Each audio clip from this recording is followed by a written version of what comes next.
eddakiika nga zizo nga zikongose ku ssaawa mukaaga ez'emisana muna NUP Robert Kyagulanyi Ssentamu asimbudde okuva embalo gye yasuze okwolekera Ishaka mu disitulikiti y'e Bushenyi yasuze alaganyiza okukuba olukuŋŋaana. Okwawukana kuno olunaku lw'eggulo leero Kyagulanyi olugendo lutandise n'abantu abawerako okwali batambulira mu mmotoka kwabala ku bodaboda. Mu lugendo luno asinkanye emisanvu gya poliisi egiwerako kyokka nga ku gyonna mpawo amuteganya. Ono atambudde abuuza ku bantu basanga mu makubo naddala eyitendero ne Kabuuhe mu disitulikiti y'e Kyema. Mu kuyingira Bushenyi Ishaka municipality Kyagulanyi asanze abawagizi abamulindiridde wakati mu mizira egitagambika. Olw'abantu abazibenga ku mugendo guno okutambula kufuuse kuzibu ddala ekireetedde n'ebyentambula okugootaana. Mu ngeri etali ya bulijjo abakuumaddembe mpawo balabiddeko nga beyingiza mu nteekateeka z'abana NUP era nga bakkiriziddwa okwetooloola enguudo ez'enjawulo eza Ishaka. Okwawukanako nga beguze guba olunaku olwaleero muna NUP Robert Kyagulanyi Ssentamu kuna bamuwerekeddeko bakkiriziddwa okutambula kyere ku nguudo z'ebibuga ebyenjawulo wano mu disitulikiti y'e Bushenyi era ayise Ishaka nga kugasira Bushenyi municipality nga mpawo mukubye ku mukono. Olunaku olwaleero bwe twogerera ayolekedde ekisaawe eky'ekizinda gyagenda okuba olukuŋŋaana ayogereko eri abantu be. Essaawa nga zikunuukiza okukwera 10 ez'olweggulo Kyagulanyi atuuse ku kisaawe eky'ekizinda gy'asanze abawagizi nga bamulindiridde.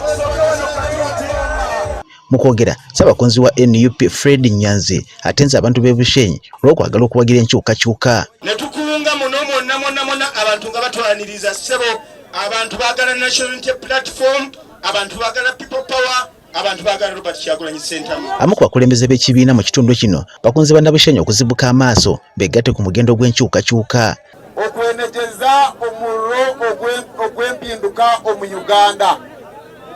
Ahabw'enki turonde empinduka mu Uganda tukagira ekisiraani twagira obwebembezi bw'obunafu mu Uganda. Akulira oluvuganya gavumenti mu Parliament Joel Ssenyonyi akunze bannabushenyi okumwegattako mu nteekateeka z'okulwanyisa bali b'enguzi. Nambwenu twenda kubasaba mulemereho tugwe mulemereho munonga ina ekizibu ekituyonjulwanisa obushuma.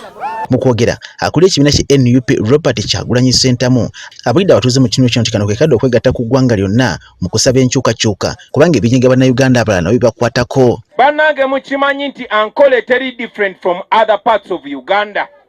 Ebikubashasha nibyo bishasha ebichweka byonna bya Uganda.